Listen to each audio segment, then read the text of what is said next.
After seemingly 5 or 6 weeks straight of services and Hallel and Yontiv and lighting candles, it's difficult, it's challenging to get the entire clergy to show up for a service.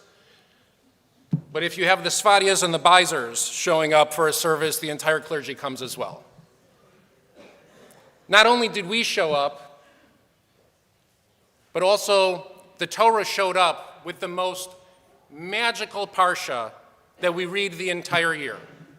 You see, I was in 4th grade at Solomon Schechter Day School in Northbrook, Illinois, and our principal, Jay Lieberman, handed us each a chumash, and I'll never forget what he said to us, and I repeat it to all the kids in the day school. He said to us, "This is not a book of history, but if you read it enough times, you'll understand where we come from." I was in 4th grade. I didn't know what he meant. But now that I've read it so many times, I think he was absolutely right. When I read this week's creation narrative, like all of the commentators before me within the Jewish tradition, I find it very difficult to read it literally, that the world was created in 6 days, and on the 7th, God stopped for Shabbat. Rashi didn't read it that way. Rambam, Maimonides did not read it that way. Most of our great sages didn't read it that way. So then the question becomes, if we don't read it that way, how should we read it? The answer comes to us in Pirkei Avot, the wisdom of our ancestors. In chapter 5, the first Mishnah teaches us, Be'asara ma'amarot nivra ha'olam. It was through 10 statements, 10 divine sentences, commands, that the world was created. Let there be light was the first that God spoke into the world. Rabbis come along later on to clarify. Rabbi Shneur Zalman of Liadi, the author of the Tanya, the founder of the Chabad movement, came along and said, statements don't even mean statements because God doesn't say things like human beings say things. So a sequence of 10 statements or events occurred, emanations into the world.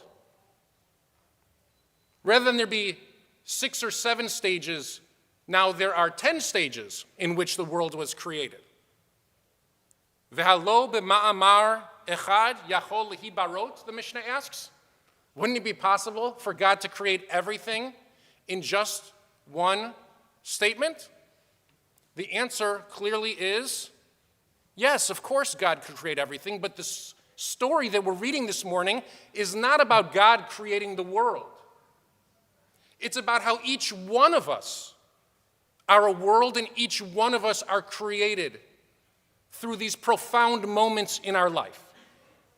On a Shabbat morning when we are celebrating the bat mitzvah of a Jewish woman that I would argue the entire Jewish people is waiting for, to ascend to your place and assume the leadership that you're clearly intended for.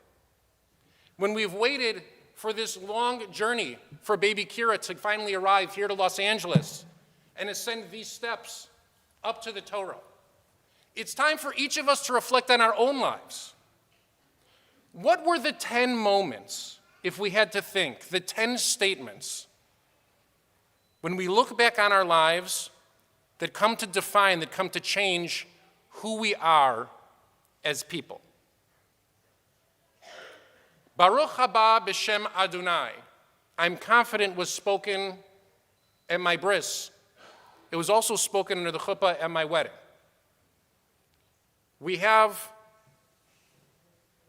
Many of us had the opportunity to ask a partner, a spouse, will you spend your life with me? Blair said, Ani l'dodi v'dodi li, to me underneath the chuppah. The first time my kids said dad. When we look back and say, my life is defined by asara ma'amarot, my life is defined by 10 spoken sentences, what would that be? I watched a pretty okay baseball game last night. It just happened to be on in the background during Shabbos dinner.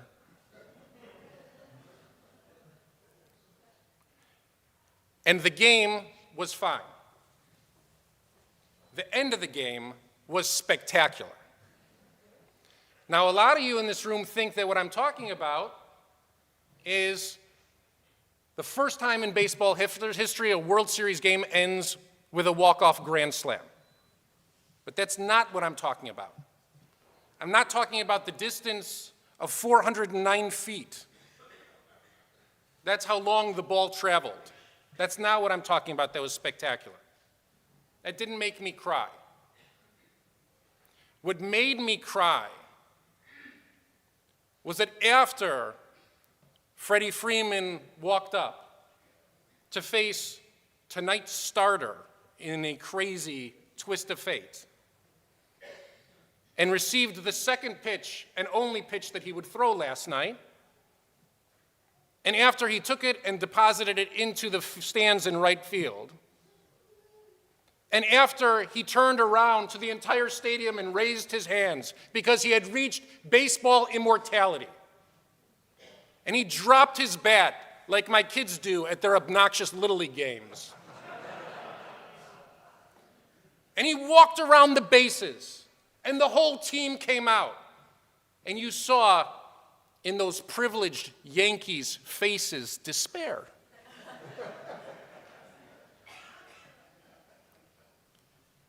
After all of that happened, he crossed home plate and he walked up to the netting behind where his team was celebrating. He reached out his arms and his fingers through the netting, and his hands were met by the hands of his father. And him and his father screamed at each other some inaudible sound of joy. And then with tears in his eyes, Freddie Freeman gave an interview, and in that interview he said, "This isn't my moment, it's my dad's moment. My swing is because of him. I am who I am because of him."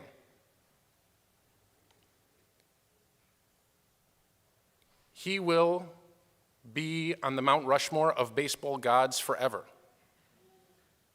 His bat and his cleats were taken from him in the locker room, and they will be sent to Cooperstown. And in that moment, he had the humility to understand that part of the shaping of who he was as a human being deserved credit, and that credit deserved to be offered to his father, who has attended, he said, almost every single baseball game that he's ever played. As Jews, if you think back to those moments of baby naming, of bar and bat mitzvah, of weddings and ufrufs, they usually lead to the Torah, and we usually offer the same statement of blessing at each one. And that profound statement isn't the Shehechianu blessing. We stand at the Torah, each of us, as a bat mitzvah, as new parents, as grandparents, and we say, Asher bachar banu mikol ha'amim. Blessed are you, Lord our God, who has chosen us from amongst all the rest of the peoples in the world for a holy task to bring a greater sense of divine spirit, of sanctity, of Yiddishkeit into this world. Thank you for allowing me to be part of this divine mission.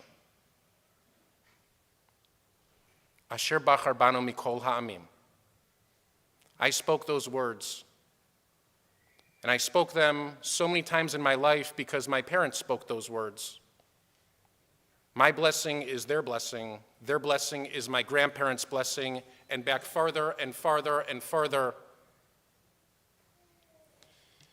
As I mentioned before, last night, it wasn't only Freddie Freeman who will be inducted in a Hall of Fame. Hundreds and hundreds of brave men and women in the state of Israel set out last night. In the more consequential of the two significant events that occurred last night, they took to the skies to participate in a mission, in a calling, to begin to reset the chessboard that is geopolitics in the world. We'll never know their names. We'll always know the values in their heart of bravery and wisdom, of courage and peoplehood. And before their commanding officers gave them the order that will definitely be one of the statements that defines their life, Asher bachar banu mikol ha'amim, I'm sure that they thought of their parents and their grandparents. Whether they came from Middle Eastern countries or they came from Eastern Europe, their grandparents and their grandparents never dreamt of a day when Jewish boys and girls would head to jets with the Star of David on the wing, on the tail, and they would take to the skies because justice resides in our own hands.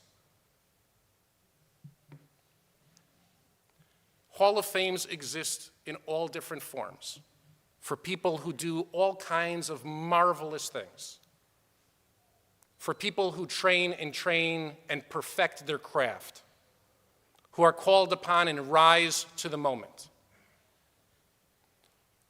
There are lots of talented people in the world, but the people who get inducted into the Hall of Fame are people who marry that with a sense of Asher bachar banu mikol ha'amim, that I stand in a proud tradition, a tradition that was established by my parents and my grandparents before me. A lot of people swing a bat. Few people do it every time for their father. A lot of people fly airplanes. Few people board the cockpit for the sake of their parents and their children. We are a people who have been come to defined by so many moments, and each of our worlds is crafted again and again and again. Lawrence Fishburne told me, I will be in your movie, and I thought that was the sentence that would come to define my life. And then Rabbi Brad Artson said, you can come to this rabbinical school, and I thought that was the sentence that would define my life. And then I got a phone call for this shul, and I thought that would become the sentence that defined my life. And then last night, it became clear that the ultimate sentence to come define your life, the one that comes toward the end, is the one that's delivered by our children when they say, I did this for you. I did this for Grandma and Grandpa. I did this because I find myself to be a link in a tradition that's bigger than me, and you allowed me to see it. This is the promise of the story of creation, a story so big that even assigning it words minimizes the idea that we have the potential, each one of us, to be an expansive, marvelous world. And those asara mamarot, those 10 statements, could be anything we hope them to be. Let us hope them to be, and let's plan for them to be, and let's behave in such a way to merit that one day someone will look into each of our eyes and say, thank you. I do this because I know that I'm part of a bigger people that was chosen many, many, many centuries ago for a higher purpose. And the purpose is still unfolding. And I want to be part of that wonderful, amazing narrative. Shabbat shalom, everybody. Shabbat shalom.